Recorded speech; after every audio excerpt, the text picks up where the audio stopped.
अस्सलाम वालेकुम स्टूडेंट्स, और कैसे हैं आप लोग। अच्छा, लास्ट लेक्चर हमारा लेक्चर 9 था जिसमें हमने एक्सरसाइज 2.2 का क्वेश्चन नंबर 1 और क्वेश्चन नंबर 2 देखा था। आज हम लेक्चर 10 के अंदर देखेंगे अपना क्वेश्चन नंबर 3। क्वेश्चन नंबर 3 देखते हैं क्या है। Find the unknown in the following. Unknowns मालूम करने हैं। अननोन मतलब ये एक्स, जिस तरह अल्फ़ाबेट जो क्वेश्चन में गिवन है इसका मतलब है वो अननोन है। तो हमारे पास क्या है एक्स, और यहाँ पे हमें ए मालूम करना है, यहाँ पे वाई। इसी तरह बाकी जितने अननोन है हर क्वेश्चन के अंदर। इस क्वेश्चन नंबर 3 के 9 पार्ट्स हैं वो मैंने लिख लिया। अब इनको सॉल्व करते रहेंगे बारी बारी। तो स्टार्ट करते हैं। कैसे करेंगे, यहाँ पे लॉगरिथम फॉर्म में गिवन है क्वेश्चन, तो इसको सबसे पहले एक्सपोनेंशियल फॉर्म में लाएंगे। एक्सपोनेंशियल फॉर्म में आपको पता है जो बेस होती है सबसे पहले ये लिखते हैं 32, उसके बाद जो इक्वल के बाद वैल्यू होती है पावर बनाते हैं, और ये जो लॉग के साथ लिखी होती है एक्स, ये मेरे पास ये इक्वल के बाद लिखते हैं। अब देखें x का आंसर आ गया 32। क्या आ गया मेरे पास, x is equal to 32 square root of 32। 1/2 का मतलब है स्क्वायर रूट ना, तो स्क्वायर रूट को जब खत्म करते हैं 1/2 लिखते हैं, तो स्क्वायर रूट 32। अब एक काम करते हैं, स्क्वायर रूट 32 को सॉल्व करते हैं। 32 का हम निकालते हैं एलसीएम। 32 इवन नंबर है, 2 से डिवाइड कराएंगे। 2 1 ज़ा 2, 1 कैरी देंगे तो ये 12 हो जाएगा। 2 6 ज़ा 12, 2 8 ज़ा 16, 2 4 ज़ा 8, 2 2 ज़ा 4, 2 1 ज़ा 2। स्क्वायर रूट है, इसका मतलब है 2 सेम वैल्यूज़ के पेयर बनेंगे। इसको सॉल्व करते हैं। 1 2 3 4 5, 2 आ गए मेरे पास। 1 2 3 4 5, इन 5 को मल्टीप्लाई कराएं 32 बन जाएगा। ठीक, अब इनके सेम पेयर बना लेते हैं, लेकिन 2 वैल्यूज़ के, क्योंकि स्क्वायर रूट है 2 है तो 2 वैल्यूज़। क्यूब रूट होता है तो 3 सेम वैल्यूज़। अब मेरे पास 2 पेयर बन गए। इस एक पेयर का एक 2 बाहर आया, इस एक पेयर का एक 2 बाहर आया, और एक स्क्वायर रूट के अंदर रह जाएगा। तो 2 multiply by 2 is 4 square root 2। ये मेरे पास किसका आंसर आ जाएगा, एक्स का आंसर। क्या आ गया एक्स का आंसर, 4 स्क्वायर रूट 2 आंसर। सही। अब मेरे पास ये सेकंड पार्ट देखते हैं। सेकंड पार्ट कैसा होगा, ये जो बेस है ए, इसकी पावर बन जाएगी 1/2। इसको सही से बना लेते हैं। 1/2 इज इक्वल्स टू 3। ठीक है, अब क्या कहना है मैंने, मेरे पास ए की पावर 1/2 है, मुझे ए मालूम करना है। ए की पावर 1 मतलब जिस तरह एक्स की पावर 1 है, यहाँ पे ए की पावर 1/2 है, हाफ। तो हाफ को ख़त्म करने के लिए हम क्या करेंगे, स्क्वेयरिंग बोथ साइड्स ले लेंगे। तो क्या हो जाएगा मेरे पास, squaring both sides. Squaring both sides लेंगे तो क्या हो जाएगा, ए की पावर 1/2 का whole square is equal to 3 का होल स्क्वायर। ठीक है, तो यहाँ पे 2 से 2 कैंसिल, ए की पावर का मतलब है ए, 3 का स्क्वायर इज 9। तो यहाँ मेरे पास ए का आंसर क्या आ जाएगा, ए इज इक्वल्स टू 9।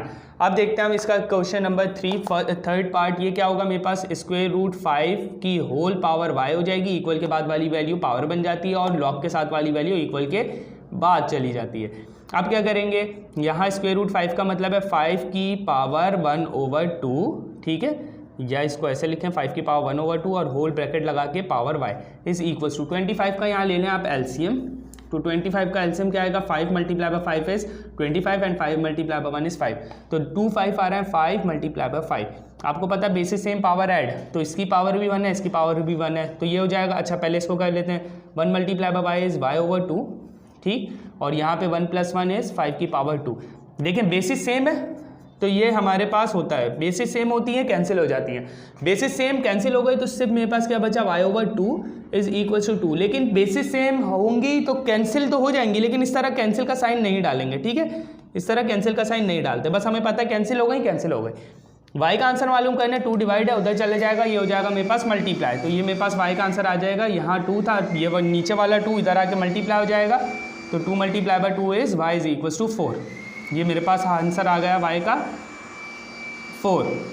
अच्छा, ये मेरे पास y is equal to 4 answer. अब फोर्थ पार्ट देखते हैं। फोर्थ पार्ट क्या होगा, पहले 4 की पावर बन जाएगी 3/2 इज इक्वल्स टू x। ठीक, अब मैं इसको 4 का अगर मैं लूँ एलसीएम तो क्या आएगा, 2 2 ज़ा 4, 2 1 ज़ा 2, 2 2 आ गए। 2 2 का मतलब है 2 की पावर 2 और 3/2 इज इक्वल्स टू x। तो ये क्या हो जाएगा मेरे पास, ये ऐसे लिखा है 2 मल्टीप्लाई बाय 3/2, तो 2 से 2 ऐसे कैंसिल होगा। ठीक है, तो ये मेरे पास 2 से 2 कैंसिल हो गया है, सिर्फ 2 की पावर क्या बची मेरे पास। अब मैं इसको चलें 2 की power 3 is equals to x। अब मैं इसको ऐसे लिख लेता हूँ कि x इज इक्वल्स टू 2 की पावर 3। 3 का मतलब है 2 को 3 टाइम्स मल्टीप्लाई करा लें, तो क्या हो जाएगा, 2 2 ज़ा 4, 4 2 ज़ा 8। तो x का आंसर मेरे पास क्या आ जाएगा, 8। ठीक है, अब इसका देखते हैं फिफ्थ पार्ट। यहाँ क्या हो जाएगा 10 की power y is equals to 100। 100 का मतलब है 100 का अगर मैं एलसीएम लूँ 10 से लेता हूँ, ऐसे तो 2 से हो सकता है। 10 10s are 100 and 10 1s are 10, तो 2 10 आ गए। 2 10 का मतलब है कि 10 की पावर 2। ये मैंने 10 से ही क्यों लिया, क्योंकि यहाँ पे 10 था, मुझे बेसिस सेम बनानी थी, इसलिए 2 से इसलिए नहीं लिया। तो 10 10 बेसिस कैंसिल हो गई, तो y का आंसर आ जाएगा मेरे पास 2। ठीक, बेसिस ऐसे कैंसिल कर सकते हैं, लेकिन कैंसिल का मतलब ये नहीं है कि आप इसको काट देंगे। काटेंगे नहीं, आपको पता कट गई, क्रॉस हो गई, लेकिन काटते नहीं हैं। ठीक है, यहाँ पे a है मेरे पास बेस और उसकी पावर 3 बन जाएगी, इक्वल के बाद 64। अब क्या होगा मेरे पास, यहाँ पे क्यूब है। अब क्यूब मुझे ख़त्म करना है तो कैसे करूँगा, क्यूब रूट लूँगा। यहाँ पे मुझे 1/2 ख़त्म करना था, इसलिए इसको ये लिया था। यहाँ सिर्फ क्यूब ख़त्म करना है, इसलिए क्यूब रूट लूँगा। ठीक है, यहाँ सिर्फ 2 होता तो यहाँ पे स्क्वायर रूट लेता, स्क्वायर नहीं लेता। यहाँ 3 का ख़त्म करना है, अगर यहाँ पे 1/3 होता तो हाँ सिर्फ क्या ले लेता, क्यूब ऑन बोथ साइड, लेकिन सिर्फ 3 है, इसका मतलब है cube root on both sides. Both sides पे क्यूब रूट लेंगे। यहाँ पे a की पावर 3 है और ये क्यूब रूट आ जाएगा, is equals to cube root of, sorry यहाँ क्यूब डालेंगे, क्यूब रूट ऑफ 64। ठीक, तो क्यूब से क्यूब रूट कैंसिल, a बचा। अब 64 का ज़रा एलसीएम लेके देखते हैं क्या आंसर आता है। 2 से डिवाइड कराएंगे, 2 3s are 6, 2 2s are 4, 2 16s are 32, 2 8s are 16, 2 4s are 8, 2 2s are 4, 2 1s are 2। कितने 2 आ रहे हैं, 1 2 3 4 5 6, 6 2s आ रहे हैं, तो 6 2 1 2 3 4 5 6। अब मुझे पता है क्यूब रूट है तो 3 सेम नंबर्स के पेयर बनाऊंगा, तो 2 पेयर बन गए, 2 मल्टीप्लाई बाय 2 इस क्यूब रूट से बाहर आ गए। तो एक आंसर मेरे पास क्या आ जाएगा, यहाँ लिख लेते हैं, वहाँ शायद नजर ना आए। एक आंसर क्या आ जाएगा, a इज इक्वल्स टू 4। ठीक है, मतलब 4 का अगर मैं क्यूब करूँ तो मेरे पास क्या आता है 64। तो मेरे पास एक आंसर क्या आ गया 4। अब इसका 7th पार्ट देखते हैं। a की पावर मेरे पास क्या आ जाएगी 0 इज इक्वल्स टू 1, तो ये मेरे पास क्या हो जाएगा, a की power 0 is 1 is equals to 1।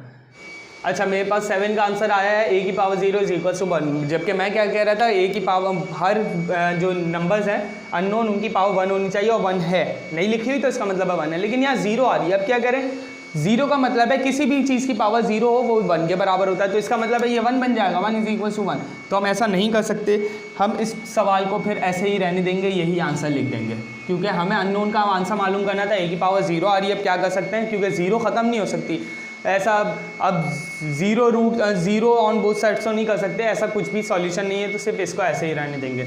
Next करते हैं 55 की पावर, मेरे पास y इज इक्वल्स टू यहाँ 55। अब मुझे पता है यहाँ 55 की पावर 1 है, बेसिस कैंसिल हो जाएंगी, y इज इक्वल्स टू 1।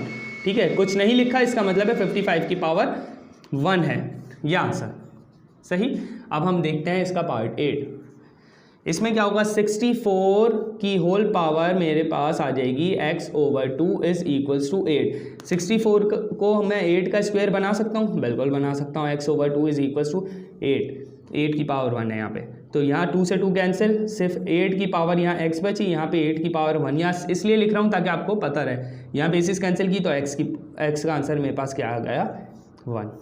बहुत इजी हमारे पास ये एक्सरसाइज थी। तो इंशाल्लाह हम नेक्स्ट लेक्चर के अंदर इसका लेक्चर 11 जो होगा उसमें हम 2.3 स्टार्ट करेंगे, क्योंकि हमारे 2 लेक्चर के अंदर 2.2 बहुत इजी थी तो कंप्लीट हो गई।